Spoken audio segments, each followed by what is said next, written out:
Tonight on Bayou Time, I'll be joined by the Vicar General of the Diocese of Houma-Thibodaux, Mark Toups, Father Mark Toups. We'll talk about the controversy that is stemming from an LHSAA decision not to allow Andrew Robison to play football at Hahnville, which stems from the fact that Robison left Vanderbilt and went to Hahnville, and then a concurrence form was filled out, and then everything exploded. Accusations on Facebook, social media alive and well, and of course, a lot of media digging in. We'll hear from the Diocese of Houma-Thibodaux tonight. It's the first time they speak out in detail about the situation. Father Mark Toups will represent the diocese right here on Bayou Time. Deep in the heart of the Bayou, we are gathered here tonight. Now it's time for action, 'cause our lives are on the line. Tonight we'll do our very best to break through all the bureaucratic mess. The time has come tonight, 'cause it's Bayou time. Show what Louisiana's all about. Now, from the Eugene Folse Studios in Houma, here's Martin Folse. And hello again, everyone, and welcome back to Bayou Time. I'm Martin Folse. And tonight, we'll hear in detail. I'll ask a lot of questions concerning the controversy which stems from a Louisiana High School Athletic Association decision not to allow the former Vanderbilt quarterback, a star in his own right, from playing at Hahnville for his senior season. He is under suspension for 1 year. The school has been fined. The coach at Hahnville has been forced to sit out 4 games. Nonetheless, in this controversy, the accusations started flying back at Vanderbilt Catholic, who filled out a concurrence form. And then Facebook, Twitter, and social media became alive and well. We'll try to sort out the story. You've heard from the young Robison athlete. You've heard from the mother on radio. You've heard from the coach at Hahnville. Tonight, for the first time, we get an extensive viewpoint from the Diocese of Houma-Thibodaux as I'll sit down with Father Mark Toups. With that said, we'll take a break. We'll come back. I'll have the exclusive interview from the Diocese of Houma-Thibodaux.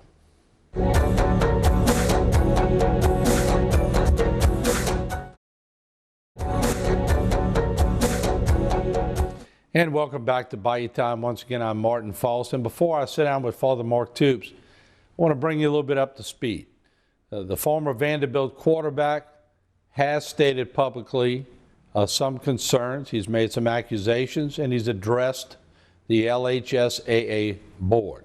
We now listen in to some of his comments concerning a decision that really made him sit out his senior year at Hahnville. I'm a student and I'm an athlete. More importantly, I'm a son, a brother, and a friend. I've been taught my whole life to honor God in what I do and to give everything my very best. I've been blessed with great parents and a home environment that I would not trade for anything. It is very important to me to do the right thing. I've been blessed with athletic talent and I make good grades. I have the potential to play college football at the highest level. My transition from Vanderbilt to Hahnville has been open and honest from the beginning. I do not have disciplinary issues. I strive to be a good teammate and example of making good choices as a teenager. I'm the opposite of the kid that gets into trouble. Yet given all of these characteristics I've been told that I cannot play my senior year, the only senior year of high school that I will ever have in my entire life. I've already had to sit out of 2 live scrimmages and 2 regular season games with my team at a time when college coaches are paying close attention.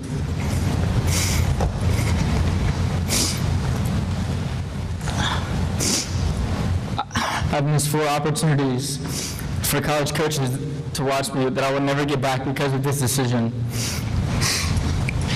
If there's one thing in this world that I love to do most, it is play football on Friday nights. Other than my family, there's no one who knows this better than Coach Jeremy Atwell. He knows that I would sacrifice anything to be able to play. in this situation that is causing me to stay sidelined. It hurts more than any physical pain or injury ever could.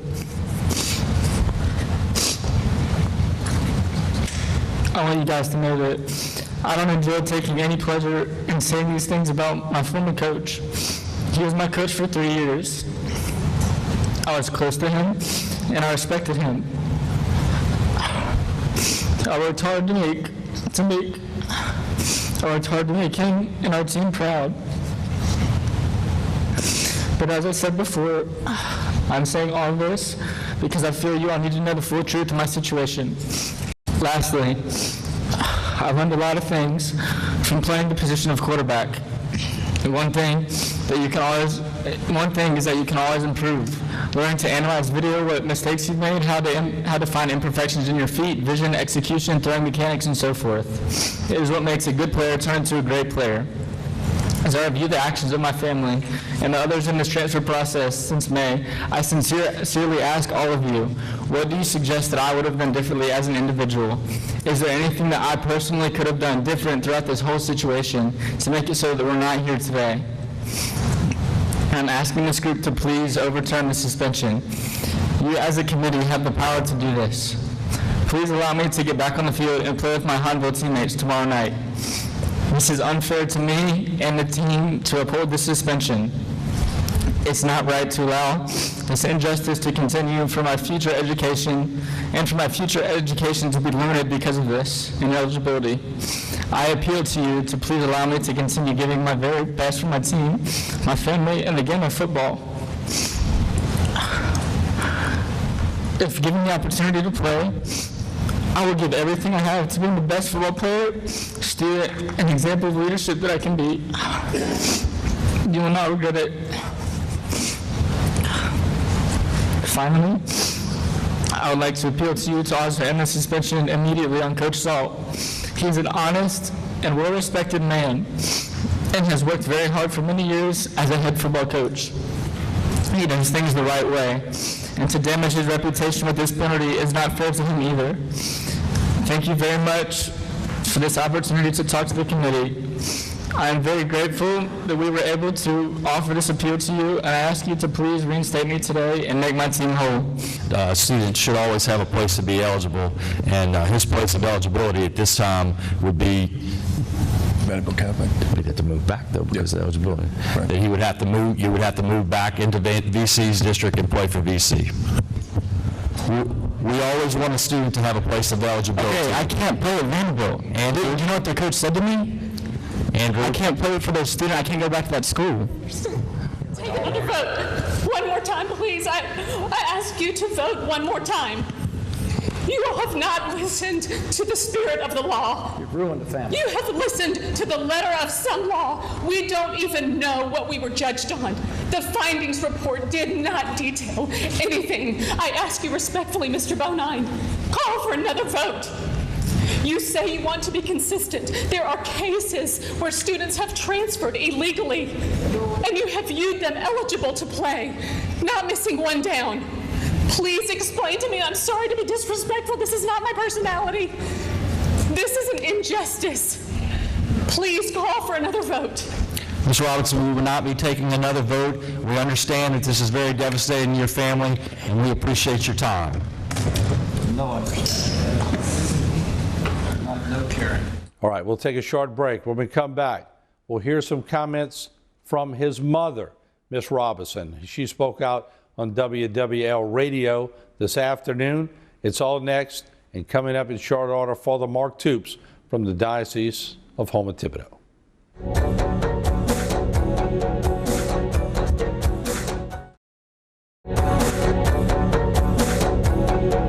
And welcome back to Bayou Time. As promised, we will hear now from Andrew Robison's mother. Miss Robison spoke out on WWL radio this afternoon. Here's what she had to say concerning the controversy. Collier, can I ask you about Jeremy Atwell, the head coach at Vanderbilt Catholic? Did he badmouth your son to college coaches after the transfer? You know, I think all that I'd like to say about that really is covered in what was said at the hearing. And I do stand 100% by Andrew's testimony and our testimony, and feel like all that we need to say about that was said. Oh, some of those that weren't at the hearing, though, might appreciate that, what was told. Yeah, I can understand that. And I think focusing on the negative is definitely more interesting. And I don't mean to avoid your question at all. I just want to say it's definitely out there. There's a full video. There's a transcript. And our goal in all of this is to get Andrew on the field Friday. And I want to quote statement of the Robison family following the LHSAA ruling on September 13th. Sure. And this is in their letter. We are at this point for one reason and one reason only. A former coach made the conscious decision that if Andrew was not going to play for him, then he would play for no one else. That coach, upset because his ability to compete was diminished, ironically due to his school's decision to terminate Mr. Robison, pettily refused to let Andrew wear his jersey to a photo shoot. He continues, or they continue. This ruling should be seen as a victory for any school or coach who decides to maliciously punish a student athlete in a calculated, orchestrated manner without any cause other than selfish, petty jealousy and greed. To everyone else in Louisiana, especially student athletes, this can be seen as nothing less than a loss of inestimable proportions. Now,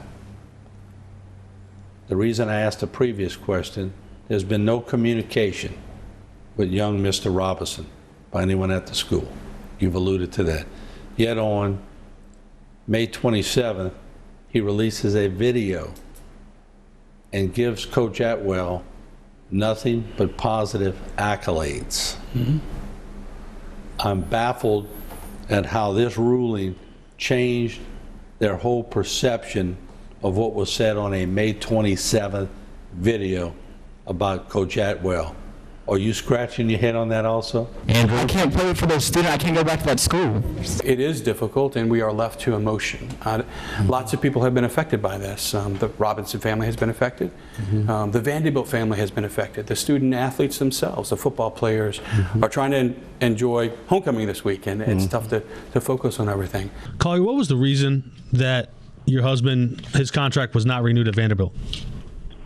Yeah, that is not something we have talked about publicly or very much privately either. And it's not that we are afraid to or embarrassed to. We're transparent people. Out of respect for Vanderbilt, I don't want to do that at this time. Yeah, I think that's all I probably should say on that.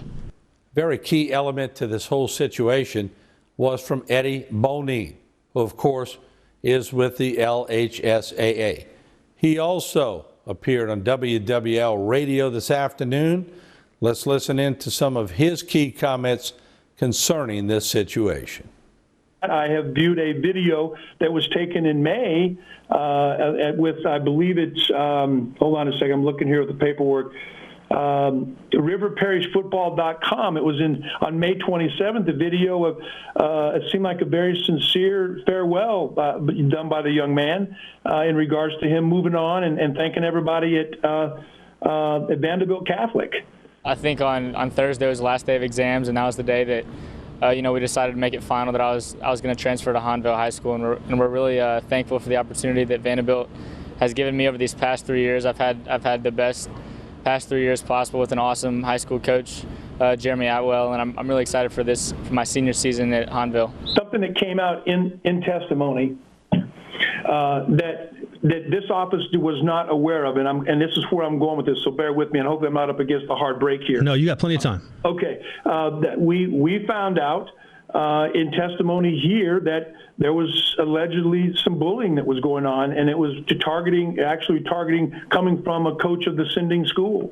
We had never heard anything about that, nor was that disclosed in any of the investigations that we did or anybody that we questioned, and that I believe the term was the environment was toxic at the school and as well as the community.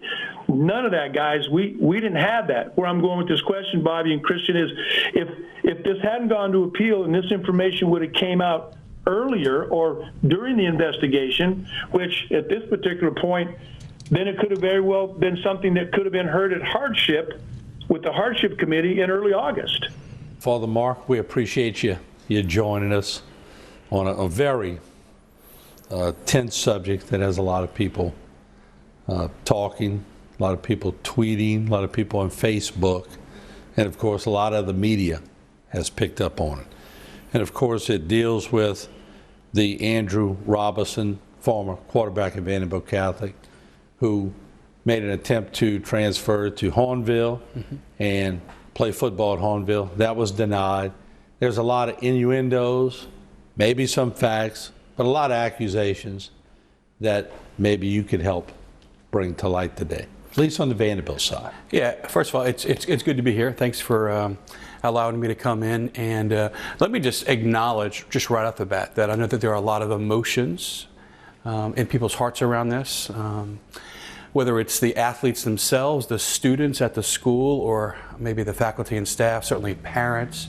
So let me just acknowledge that there's a lot of emotion out there, there's a lot of fear out there, there's a lot of anxiety, and that's unfortunate, and that comes from a lot of different places, whether it's from all of the chatter on social media or conversations that people are having.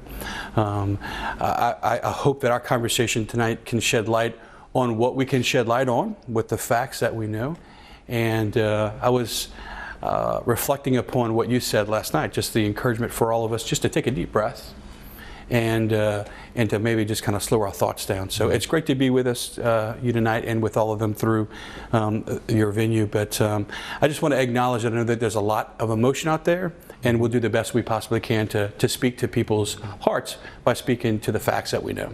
And I think before we actually get into the line of questioning, was guiding me through this are 16, 17, and 18-year-old kids. Absolutely. Who are at the whim of parents right now and adults. And we're two adults doing an interview, so my conscious feed right now is into the 16, 17, and 18-year-old kids who are going to be the future. Absolutely. So maybe we can help them along the way. But we have to know the facts, and let's start off with this. Sure. The initial date that Andrew Robison, the quarterback, I don't want to communicate and make people think I'm talking about the dad. The initial date that Andrew Robison was officially off of the enrollment at Vanderbilt Catholic.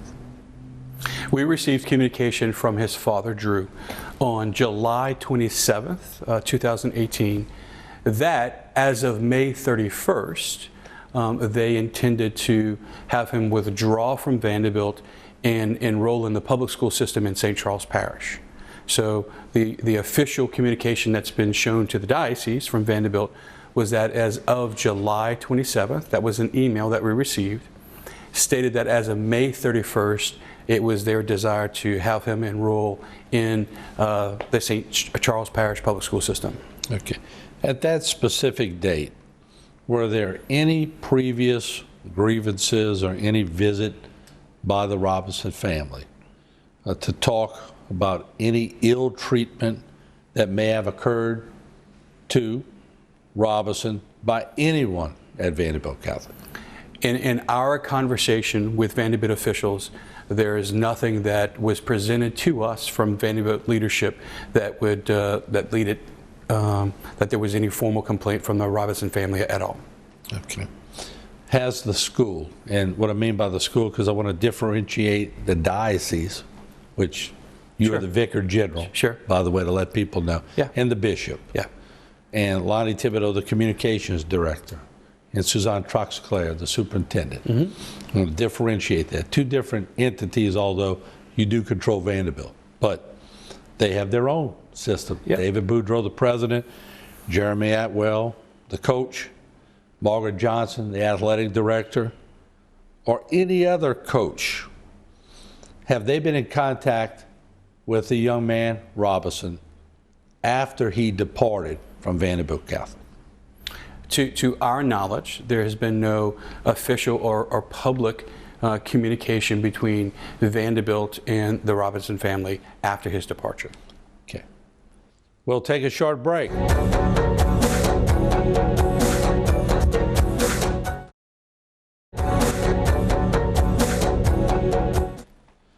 At one point in this scenario, and we've talked, and it seems like this was the catalyst that blew all this wide open on Facebook. I think most stations or radio stations or everything have been really trying to root out the facts, but Facebook and Twitter, of course, anybody with a keypad and they think they're journalists, so they can add and fill in the blanks. At one point in this scenario, Vanderbilt had to fill out a concurrence form and submit it to the Louisiana High School Athletic Association. What was placed in that form by Vanderbilt that, in your opinion or your knowledge, may have been perceived or misunderstood or possibly create an adverse reaction from Hornville or the Robison family? Anything in that concurrence form? So the concurrence form, for those of us who are watching who may not be in the loop with all of the technicalities of the Louisiana High School Athletic Association, the concurrence form is a standard form that whenever one student athlete is leaving one school and wants to participate in another school, the concurrence form is sent. It's standing operating procedure. When Vanderbilt received the LHSAA concurrence form on August the 10th, we simply answered a series of standard questions with the information that we had in regards to the student athlete, Andrew, and his family.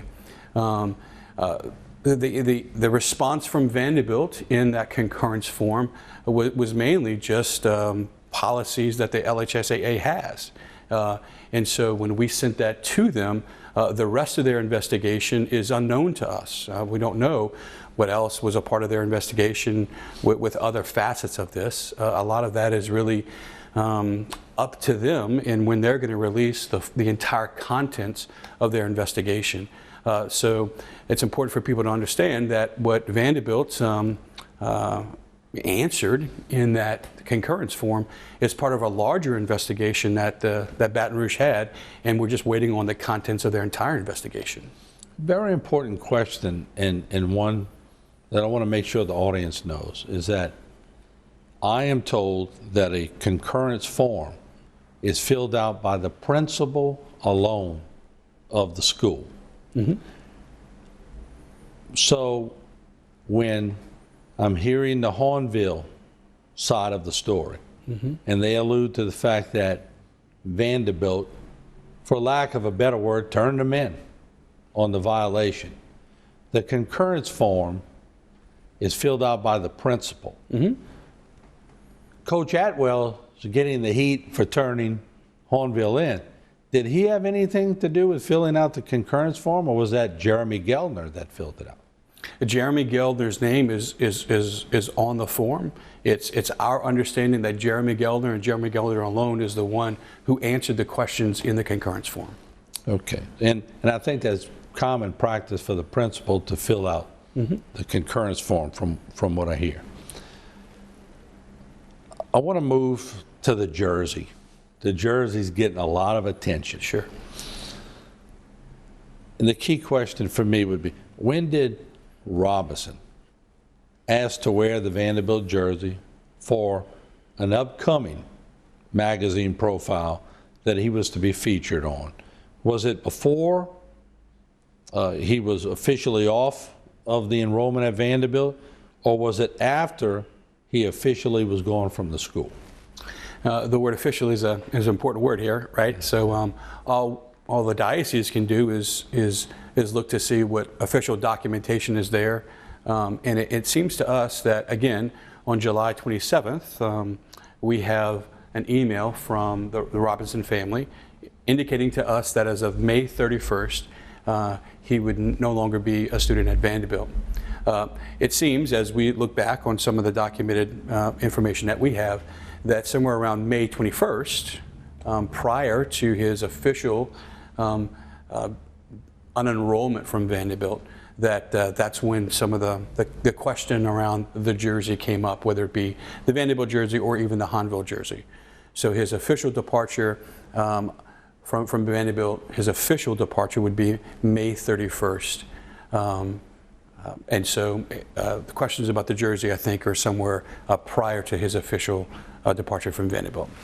Keep talking about, I'm confused. Okay.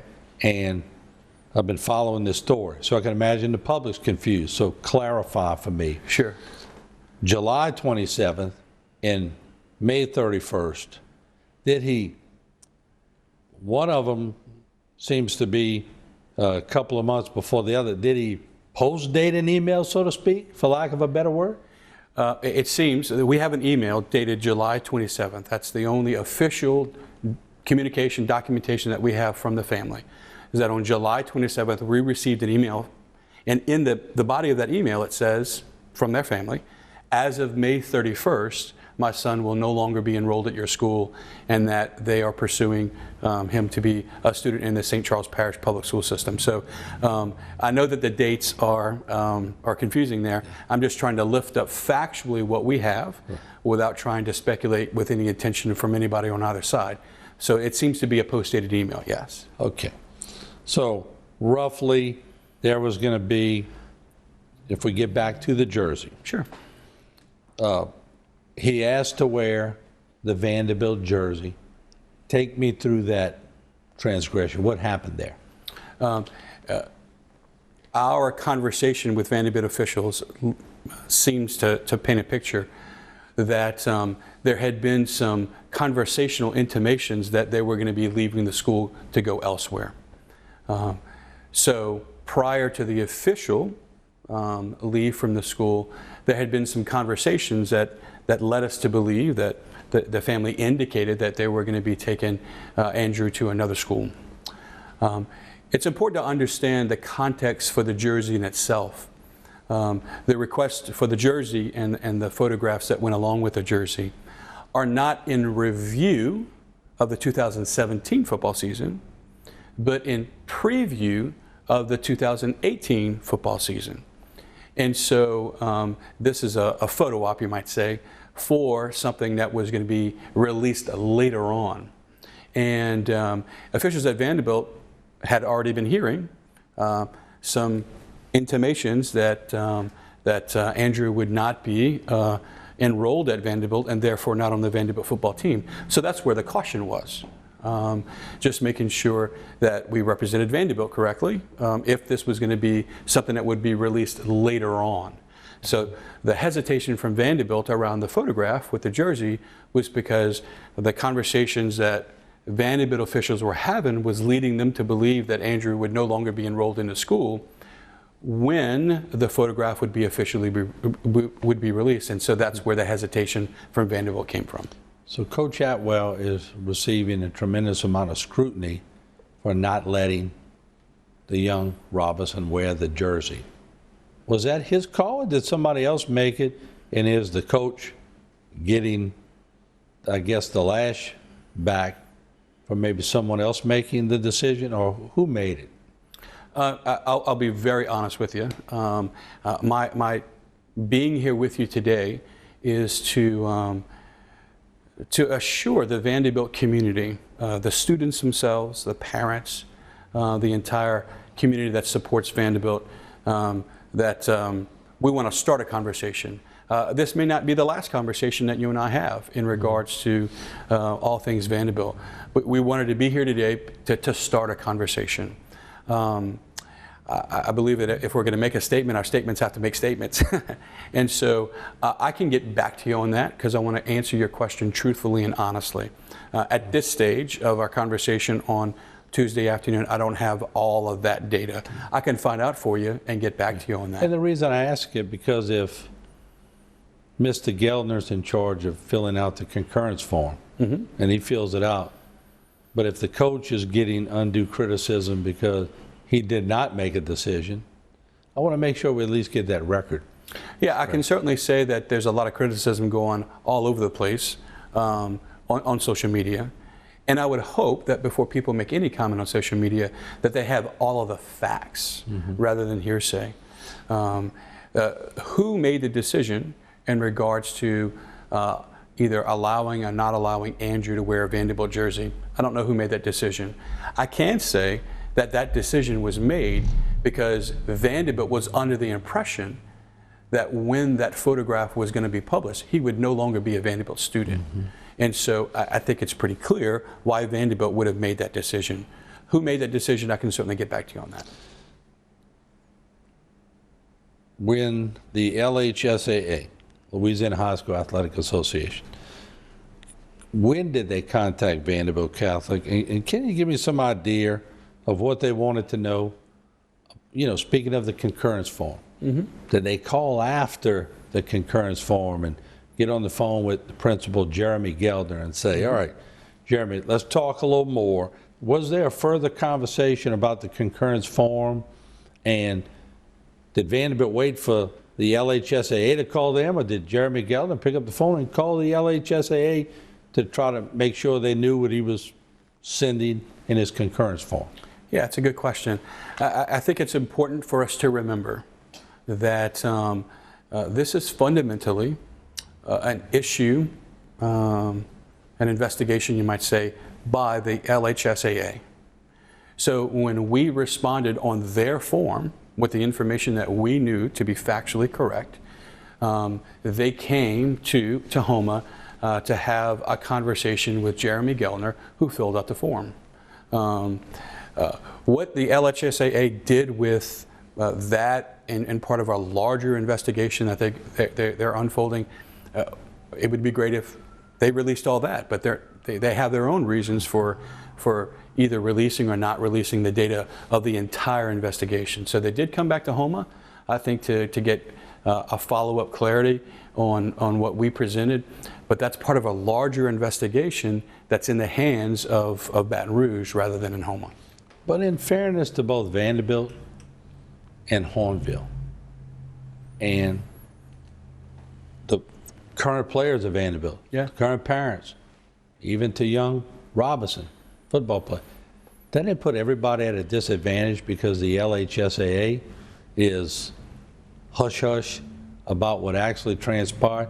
Doesn't it put everybody in it tenses the moment up. You don't really know how to fill in the blanks or answer the questions because nobody knows what the actual story is. The whole story. Yeah.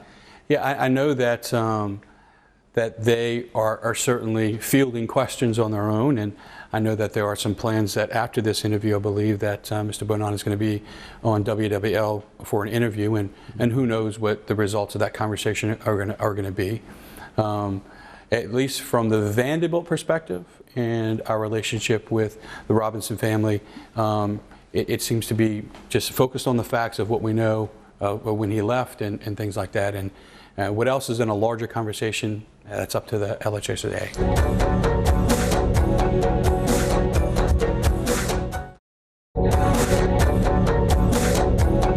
If I may be so bold to ask, and if you can answer. Sure. I don't want to put you in a tough spot. On the concurrence form you have to fill out. From what I'm told by everyone I've talked to, you can't lie on the concurrence form because your school's going to get hammered if you lie on it. Sure. There's no choice. When you're filling it out, you got to fill out citations, and I think that's what Mr. Geldner did. He stated citations of actual things that took place. Was part of the concurrence that got back to the LHSAA, did it deal with dwelling places or places, their residing places, the family, and could that maybe have been what the LHSAA was looking at as far as where did the family live and at what time? Yeah, I think it's public knowledge that there is, in their investigation of this entire matter, a discrepancy with how they define a bona fide change of residence. There's a very lengthy description in their policy of what it means to have a bona fide change of residence. If you're going to change your residence, this has to happen, and this has to happen, and this has to happen.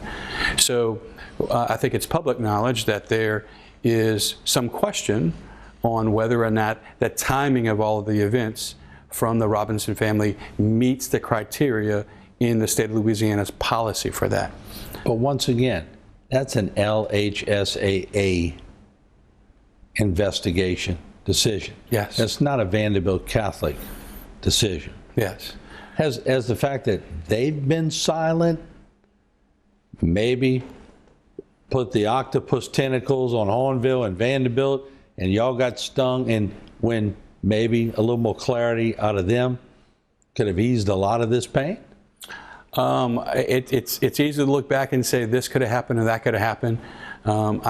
As someone who has looked at the report, I can say that nothing in the report that I saw that Mr. Gellner filled out seems to be off with the facts. So again, hopefully the LHSAA can provide further insights into why they made the decision with Andrew, but until they release that, then all we can do on our end from the diocese is make sure that we are supporting the Vanderbilt community as best as we possibly can by, one, making sure that we did the right thing on our end, and then two, making sure that we continue to do the right thing going forward. You were an athlete. Mm-hmm. I was an athlete. We had coaches who got pretty ticked off. Mm-hmm. And in certain scenarios, they let us know. Sure. They were ticked off. We could have done bonehead things, and they sure let us know it. Yeah. And that brings me to this point. There are, I say reports, but they're not really reports when you see a lot of innuendo going over mm-hmm. social media. They're accusations. Mm-hmm. Whether they're factual or not remains to be seen. But the accusations that Coach Atwell met with other coaches or may have been heard by other people saying that he would make sure that Robison would not play his senior year. And I say this in as much a defense, and you know me well, and I said it on my editorial last night. If a coach said that, I would pose a question and find out the answer and get to the bottom. But if he didn't say it, his due process is also very important to me. Absolutely. And if this is just fodder because of anger or people rolling off the story, it's a whole different angle that ruins a person's reputation. So my question to you, to your knowledge, does Vanderbilt or the diocese have any knowledge that Coach Atwell pulled aside the player at one point anywhere, or pulled aside coaches and told them, I'm going to ruin this young man's career, or I'm going to make sure he doesn't play? The first time that a public or a formal statement in regards to any of our coaches' behavior came to our knowledge was last Thursday at the hearing. And so if that would happen with any of our coaches, of course there would be due process. Mm-hmm. And I can assure people that we are not only concerned about the students at Vanderbilt, but we're also assuring people that we will have due process to make sure mm-hmm. that there's a process where we get to the bottom of any statement about any of our employees or any of our coaches. So yes, we are looking into that for the good of Coach Atwell himself, for the good of the Vanderbilt community. But there are two different issues here. There is the LHSAA investigation, and that's unfolding. Mm-hmm. And the most recent comments that came forth from the hearing, of course, we owe it to everybody involved to make sure that we investigate those things mm-hmm. and get to a factual determination of whether that happened or didn't happen. And so we can start a conversation tonight. And as we start a conversation mm-hmm. tonight, I can promise you we're going to do the best we can to get to clarity on the facts of what was presented. But once again, there was a long period of time when the young man left Vanderbilt and left a video with nothing but nice things to say, and a period of time later, when he got a bad ruling, that a lot of things came up, and there's a void area. And I guess it's your job and others in the diocese to investigate the void area to see if there's anything in the void. We now that things have popped up as they did last Thursday. Of course, we're going to investigate to make sure that we have the best environment for all of our student athletes and all of our students as possible. Yeah, we'll get to the bottom of it. I can honestly say on TV, I think I know you pretty well. Yeah. I know it makes you tick. I know you're very upfront, and I commend you for that. One of the questions I've been getting a lot, the silence from the diocese.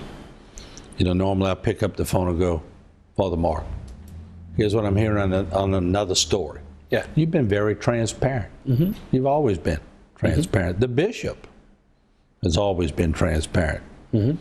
Can't say anything in the fact that he's ever dodged a question from me or anything in a private meeting or on TV meeting. But why has the silence been so strong? The parents at Vanderbilt, the kids are all asking, where has the diocese been? And I want to pose that question to you. Is there any need to protect a scenario that may end up in court? Because we know there's lawyers involved now. To protect a scenario that may end up in court, or to what extent could this scenario change the outcome of public opinion? That's a good question. Let me lift up two things for us to consider as we're in this conversation together. The Louisiana High School Athletic Association conducted their own investigation. The Louisiana High School Athletic Association asked Vanderbilt Catholic High to fill out a form, to answer some questions. And the principal of Vanderbilt factually answered questions about one of the students, right? Okay, in that concurrence form. Why has there been silence from the diocese about an investigation from the Louisiana High School Athletic Association? That's their investigation. We don't have a history of getting involved in their investigation. If there is anything in any of that investigation that is of an alarming concern to us about the athletic department at Vanderbilt or any one of our schools, of course we would get involved. So my question, and I don't want to be defensive, but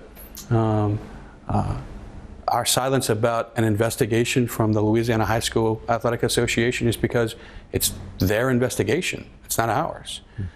On last Thursday, there were comments made about one of our employees, about one of our coaches. That was Thursday. This is Tuesday, and I'm in your office. Yeah. You're talking about the coach making accusations about Coach Atwell. Yeah, exactly. So I don't think there. I can promise you there hasn't been an intentional silence. We were just respecting their investigation. Which is important, because I want to make sure the parents hear this well. I understand your point. LHSAA, they're conducting an investigation. Vanderbilt's sitting and waiting for the investigation. Yeah. Then the coach brings it to another level and accuses someone in your family of doing something. That's when the engines kick in for Vanderbilt. Yeah, that's when a separate issue now was presented to Vanderbilt and to the diocese, and we owe it to everyone. We owe it to Coach Atwell. We owe it to the Vanderbilt community. We owe it to the students at Vanderbilt to respond to that, which we are. So that's a personnel issue, and we want to respect our employees, and we're looking into that personnel issue.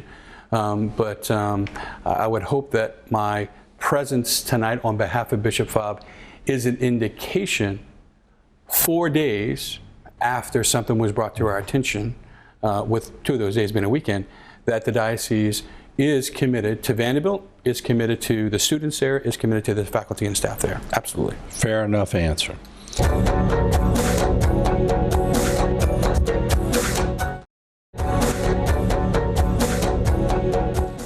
Right. Did the LHSAA, and I know I had Mr. Boudreau on previous, I had Ms. Troxclair on previous, and I think they said it in a letter that they thought the penalty for Andrew Robison was too harsh by the LHSAA, that the young man was penalized a year, his senior year. And you know, the young man, despite of what side you're on in this issue and what happened, he's losing his senior year playing football. Do you think, does the diocese think the penalty was too harsh? Well, the diocese is a whole bunch of people, and it's Bishop Fobb, and does Father Mark Toops thinks it's too harsh? I can only respond to an investigation that was done, and on the results of an investigation that was done by the Louisiana High School Athletic Association, and their contents, which has not been fully revealed, they made a decision based off of their investigation. Is it too harsh? I can only answer that if I knew all of the contents of their investigation. So until the results of all of what they found are public, we're only left speculating. And I don't think it's fair to any athlete or any school or any coach to draw conclusions unless we have all of the facts. And that's the point of my whole interview. The answer you just gave is right on target with, I think, if people took the deep breath. Yeah. The LHSAA has not come out with anything. So we don't know, was it just the jersey? Did they find something with the residents' locations? Is there something else? Nobody really knows, which is why last night I said, deep breath. Yeah. We just don't know. So everybody with bated breath is waiting for the LHSAA to say something. I think you said it well last night that that you had to sit on evidence that you knew for 2 years based off of different things, and you had to wait, right? The decision that was rendered by the Louisiana High School Athletic Association was their decision. When they release all of the contents, then we have all the evidence. Until we have that evidence, we don't have all the evidence. And it's hard to sit and wait for 2 years. I can imagine in a football, emotional athletes wanting to put the suits on and go hit on Friday night. 2 weeks is long, 3 weeks is long. Yeah. A month is forever. Especially when there's speculation and there's social media and there's buzz and I heard this and she said that, and that's tough on the athletes. And we're it's tough all on the community. endeared to our coaches. I remember when Coach Gaynor was my coach and Coach Morvon. We still love those guys to this day. We're endeared to our coaches.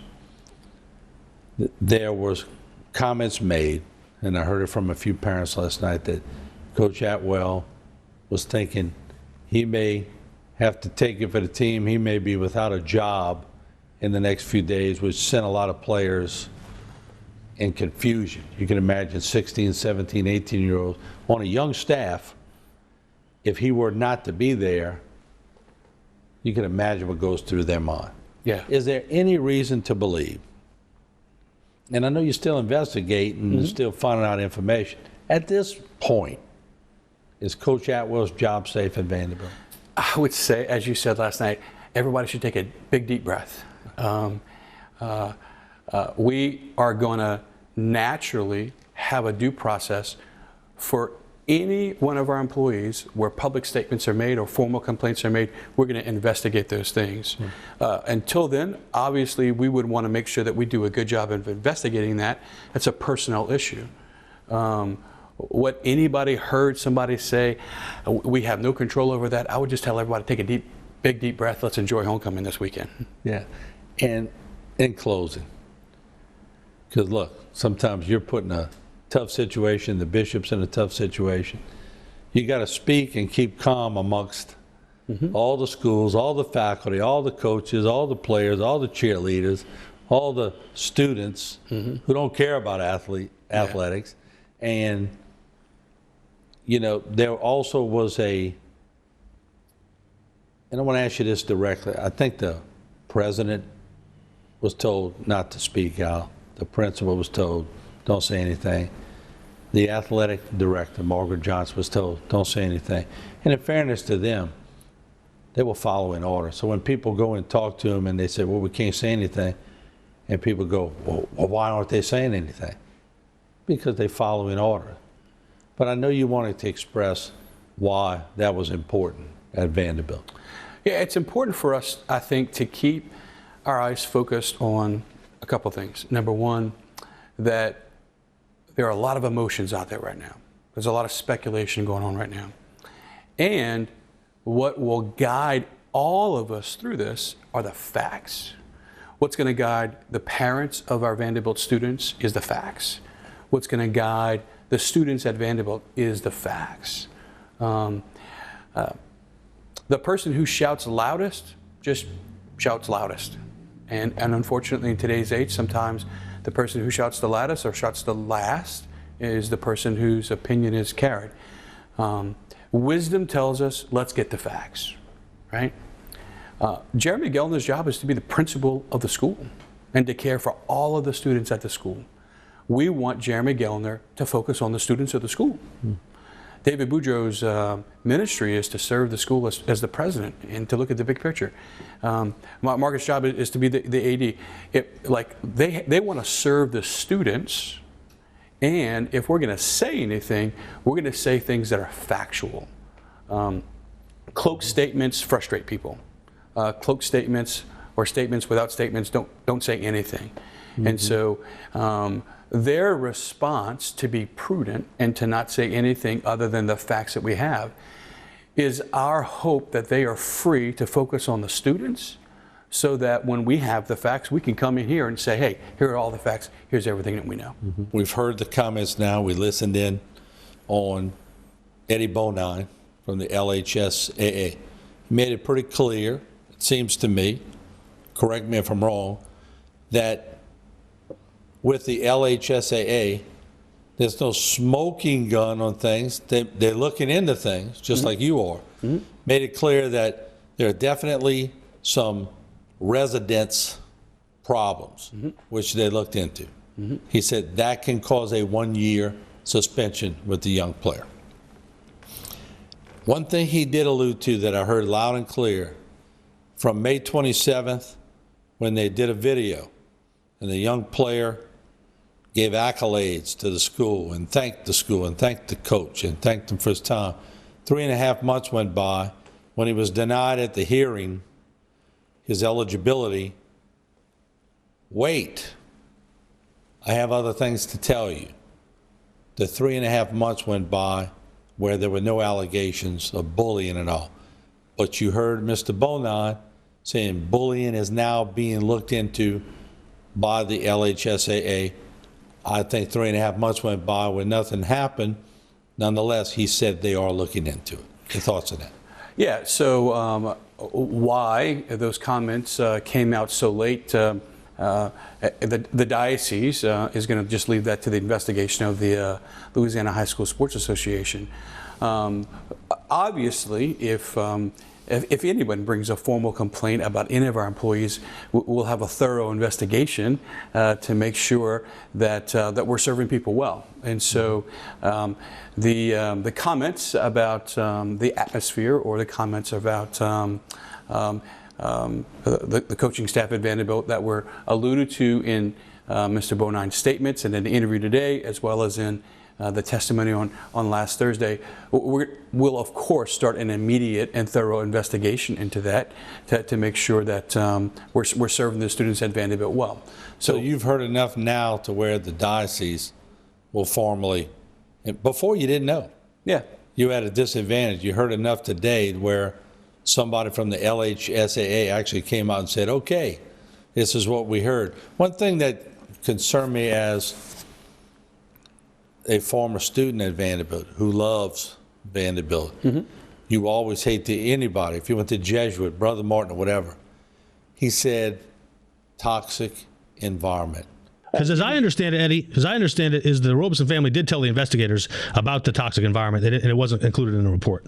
That part, sir, that you would know something more about it than I don't know that. That's not what was in the report, and none of us knew that, including the investigators that I believe were in the room with us, was disclosed to us. So, Kristen, if you know that, then that's something that I don't know at this particular point. Certainly the description of a toxic environment, that's something that's different that we heard today for the first time, and we'll certainly investigate that. We want to serve the students at Vanderbilt and their parents well, and so we're going to look into all of those things to make sure that we are doing the best that we possibly can. One thing I heard him talk about, he actually praised the principal, said the principal acted very professional, and he wants the principal involved in maybe changing the rules going forward or looking into the rules. He didn't say he could change it, but so I don't think he would have praised the principal unless he meant it. So he praised the administration. They pressed him on the issue of that the former coach, Robison, Andrew's dad, was offered a non-coaching job, and they alluded to the fact that maybe the coach got with him and said, I could get you a job here in town. Coach Atwood of Vanderbilt Catholic went as far as to offer Mr. Robison a non-faculty coach position, and went so far as to find some people in the community who would employ Mr. Robison to offset the loss in income. Is that legal? That part was in the report, and they're already at the school. I'm not sure. Again, that was a personnel piece, Christian. I don't want to get into the weeds on that because I'm not sure what the process was there, and that wasn't a significant part of that. Legal or illegal, if that is a standalone issue, the kid is already there. The parent is an athlete, or excuse me, is an employee there. I would be just speculating on whether that was legal or not, depending upon having more facts with that. Any investigation that will be launched into that matter? Absolutely. This is the first that we hear of that, and we'll certainly include that in the investigation to make sure that everything that has been reported so far we can at least factually speak to. I do want to comment on the Executive Director Bonine's statement that Mr. Gelner acted professionally in his reporting of it, and certainly say that as the diocese looks at the way that Vanderbilt has responded in the reporting of all of these matters, we stand behind the way that Vanderbilt and their leadership has responded so far. And we will work with them and other diocesan officials to make sure that we investigate all of these incidents and alleged comments to the best of our ability. As we have said to each other in this conversation and other conversations, any allegation that's brought to us, we want to make sure that we get the facts, that we get the truth. An allegation is simply that. It's bringing something to our attention that we need to investigate. I think it's important to allow a thorough investigation to unfold rather than to peg public opinion on what was said in either media outlets or in any other form of sharing news about Vanderbilt. Let's take a deep breath. Let's get our boots on the ground. Let's investigate this thoroughly. Then we can present the facts, and then we can form our opinion. I think it would be unfair to everybody involved to form a final opinion unless we have time for a thorough investigation. Father Mark, anything we missed that you want to say? No, I just appreciate being here, and as I said earlier, I see today as the beginning of a conversation, and we'll make sure that we're continuing together. All right. Thank you so much for joining us. Thank you for your transparency and your candidness, and we'll keep our people posted. You got it.